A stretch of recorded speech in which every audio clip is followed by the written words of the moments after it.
a warm welcome to this special talk on World Food Day. And being a microbiologist, I have kept the World Food Day talk 2021 on microbiome that we feel is the perfect food gut connection. So we'll talk about a lot of food, but we'll be talking about the microbes and the microorganisms also. So in today's talk, I have mainly will be focusing on World Food Day. What is this? Why it is celebrated? What we want to do in this? And we'll talk about the microbiomes, microbiota and metagenomes. We'll also talk about the what information does this microbiome contains, and we will study the entire population of diverse microbes, and we'll know a lot of interesting stories about food and wine microbiomes. So we'll begin with the food and gut connection. We'll talk about the World Food Day, why it is celebrated. So starting with the World Food Day, as we all know, is celebrated around the world on 16th of October, and this is to commemorate the founding day of FAO, Food and Agricultural Organization, UN, in 1945. And this day is celebrated worldwide, many organizations and countries, and it basically focuses on hunger, meaning how to eradicate hunger, how to get food security, good quality food, nourishment, improving nourishment, and getting the sustainable ways of getting food. Every year they have a theme for World Food Day where they want to focus, and in 2020, like the scheme was to grow, nourish and sustain. In 2021, the theme is Save Food Now for a Healthy Tomorrow. So we want to go for safe food and good nourishing food.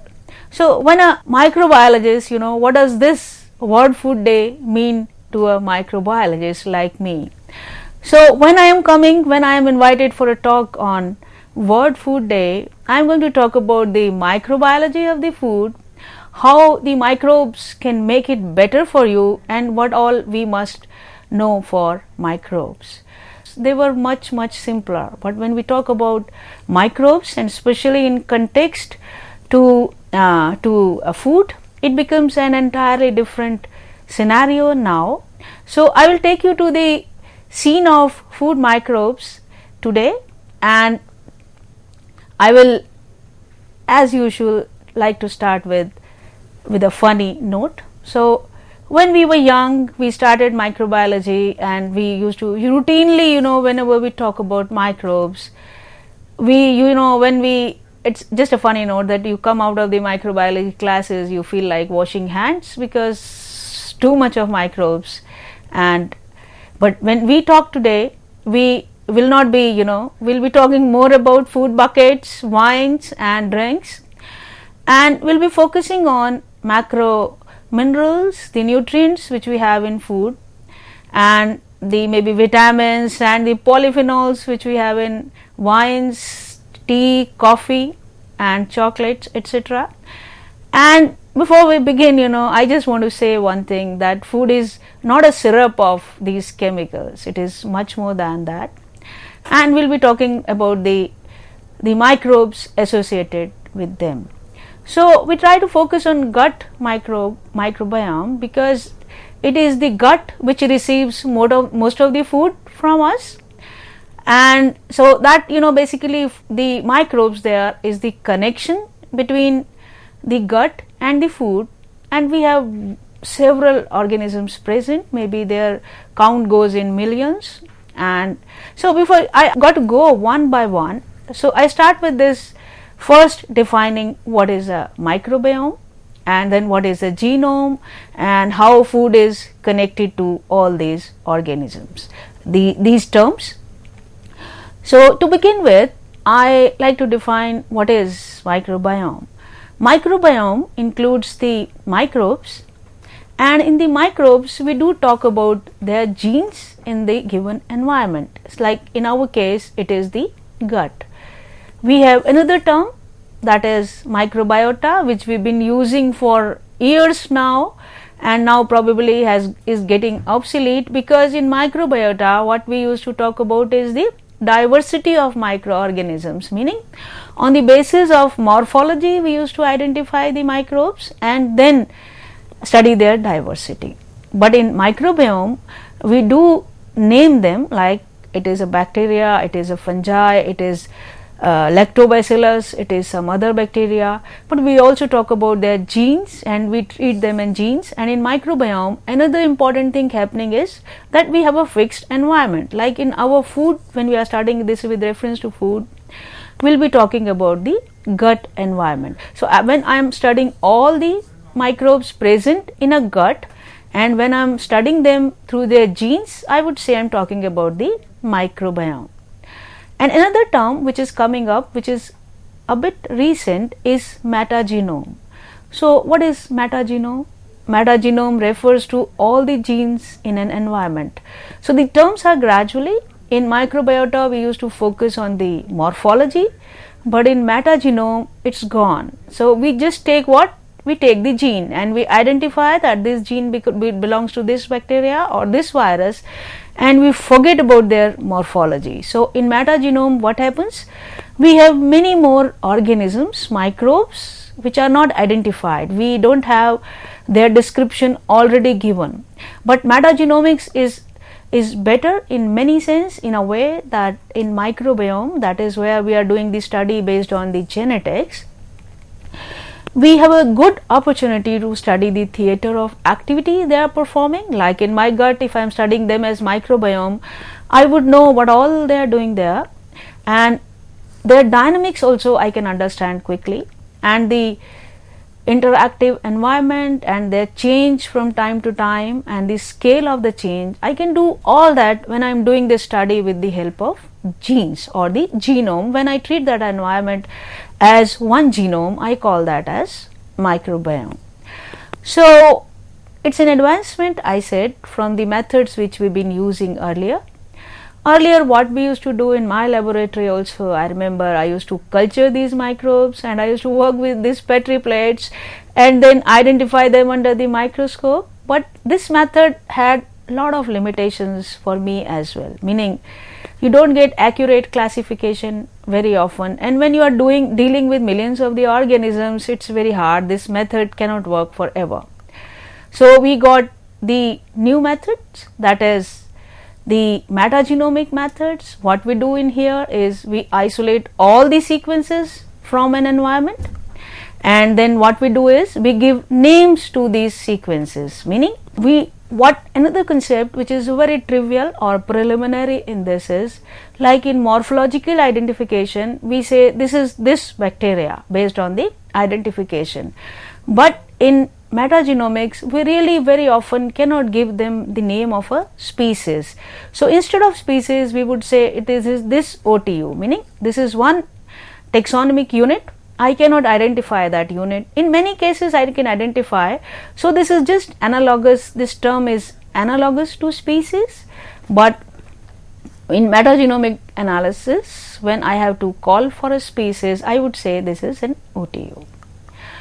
And we, like in my gut, when I am trying to study all the microbes in my gut, I would do what? Gut is an environment. I will isolate all DNA sequences from the gut.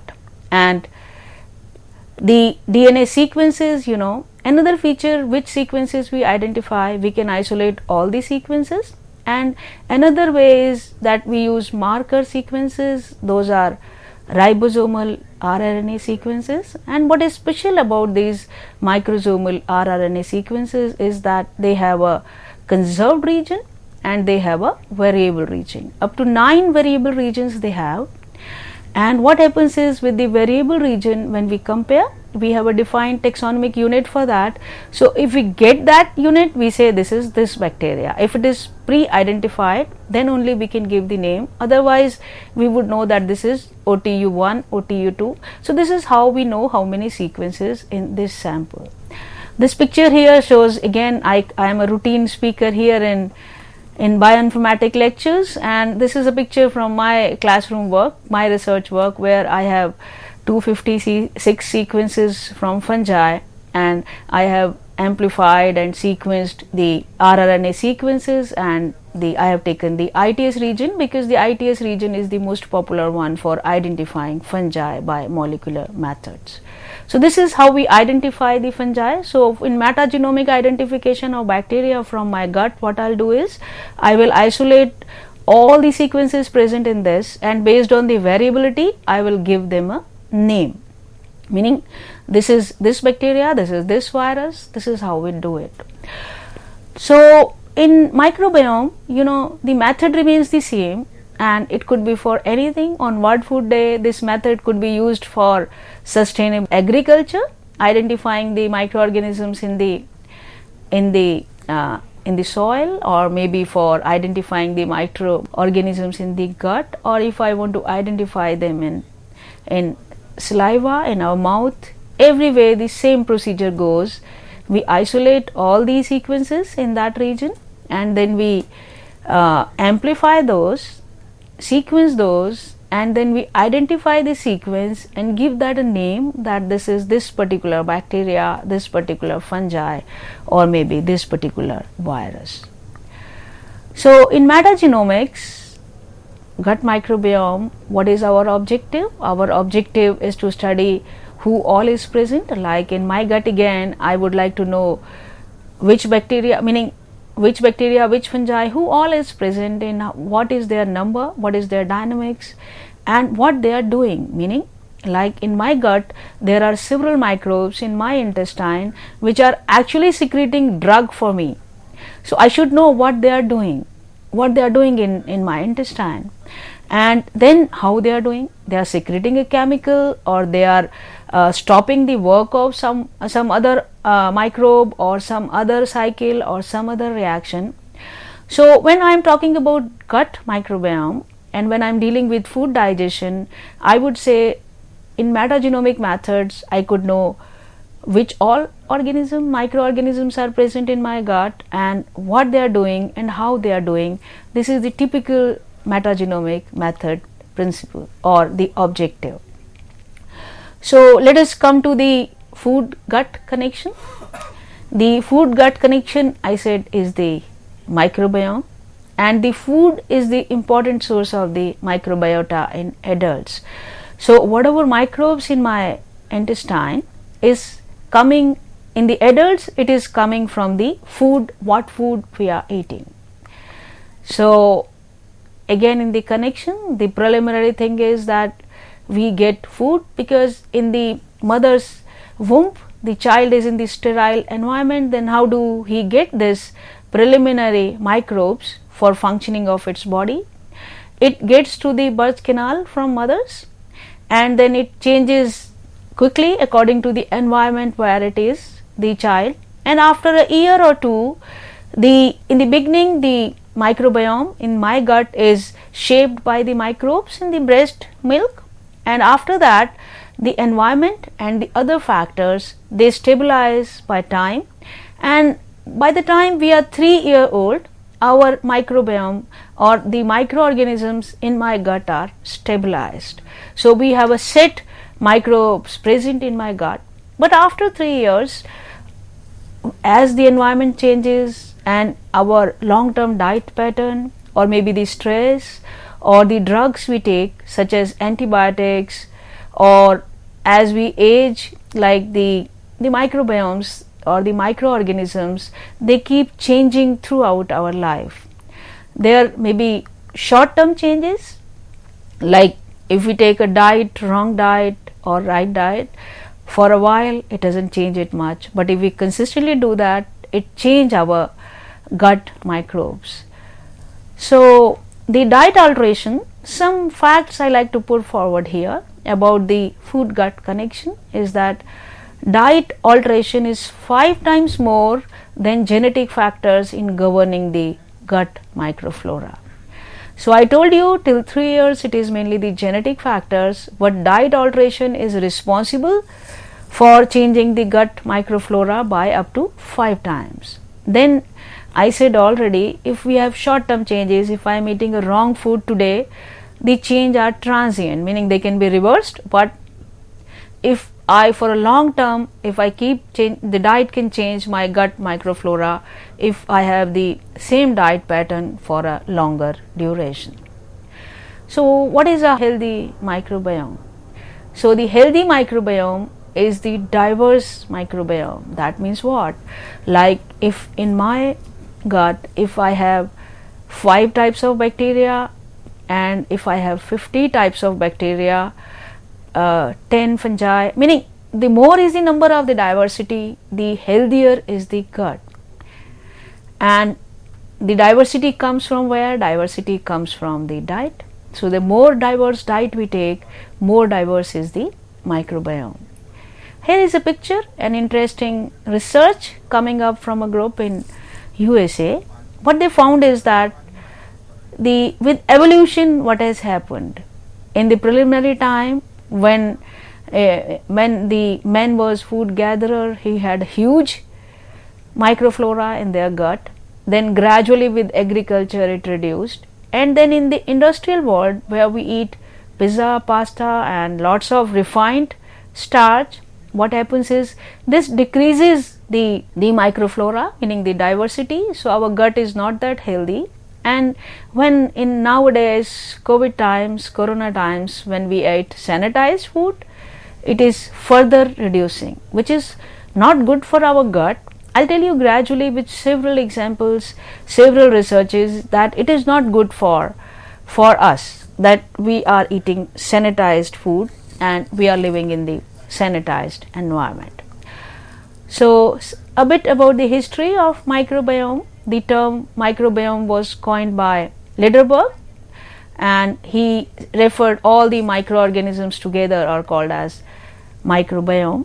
Then it was Jo Hendelman. She first coined the term metagenome, meaning she said like genome of a organism, when the complete genes, meaning all the genes in one organism, they refer to a genome. So all the genomes in one environment, we can call that as metagenome.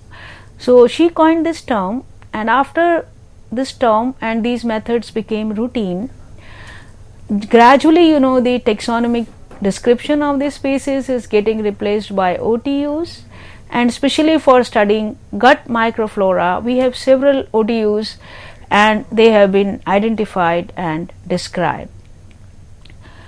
And how come we have reached from the culture methods to the microbiome methods is the evolution of next generation sequencing or high throughput sequencing methods. We had, I said already, we used to culture them virtually, these specimens, but then we had limitations. But from there we reached to parallel sequencing, second generation sequencing, third generation sequencing, and now with this next generation sequencing or high throughput sequencing, we could get millions of these sequences at a very cheap price and in the very short time. So this next generation sequencing has brought these sequencing methods very easy, and they are used in therapies and in diagnosis. And the other thing which has really helped in bringing this boom of microbiome is the computational methods. I am a routine speaker here. I usually come for bioinformatic lectures, and there I very often take up this topic. And so the bioinformatic or the computational methods have eased the analysis of these sequences. So we could know by these methods which all sequences, meaning they belong to which all bacteria and fungi, and how many of them, and what is their dynamics with reference to a factor or with reference to time. I'll give you a brief glimpse in maybe the next section, but here I want to tell you the evolution, how this technology has come forward. It is the mainly two things which have contributed to this breakthrough researches in gut microflora or in the food digestion is the next generation sequencing, and the other is computational methods. So let's talk about a bit more about gut microflora before we reach to the interesting stories and researches and the methods.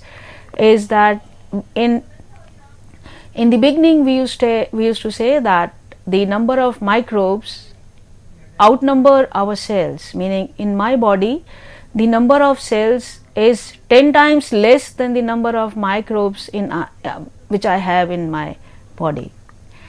And now in 2016 this study has reduced this number of cells, I am talking 1.3 to 1 to 1 is the ratio. But if you talk of genes, their number, the idea varies.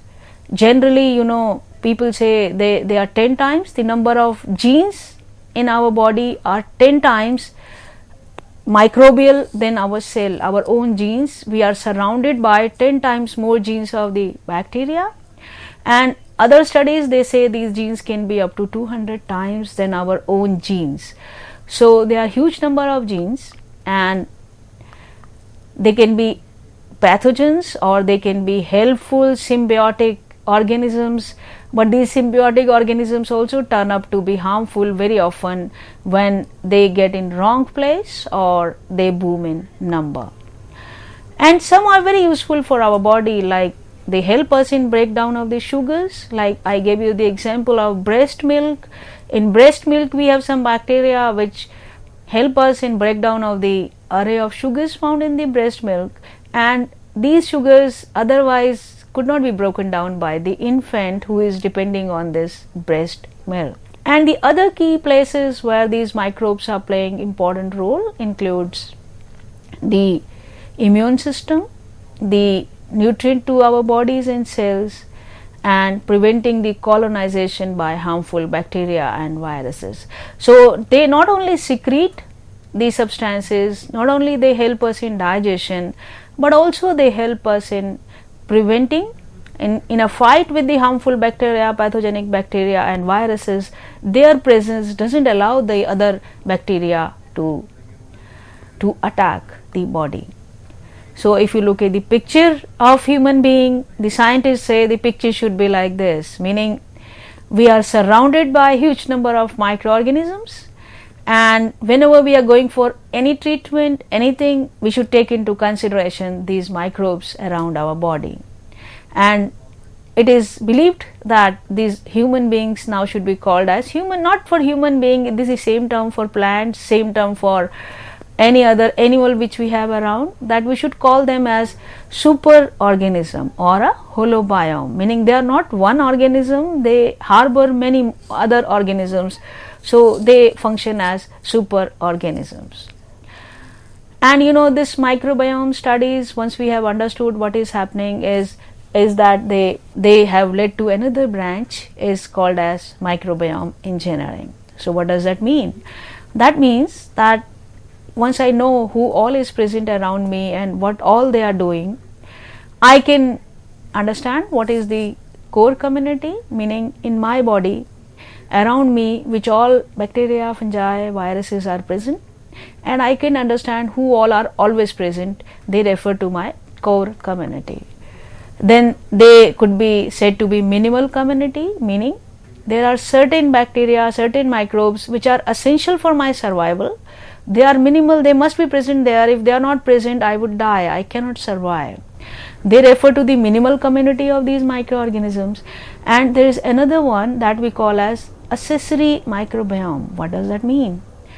That means that these accessory microbes, they can be removed and replaced by the other beneficial microbes.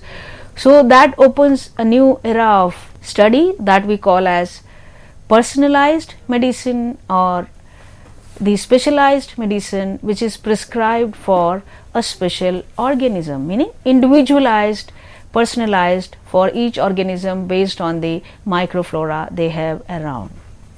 So why is the microbiome such a hot topic nowadays? And it has been linked from obesity, weight reduction, from diabetes to autism and to anxiety disorders. If you can't sleep in the night, that also is linked to the microbes around you.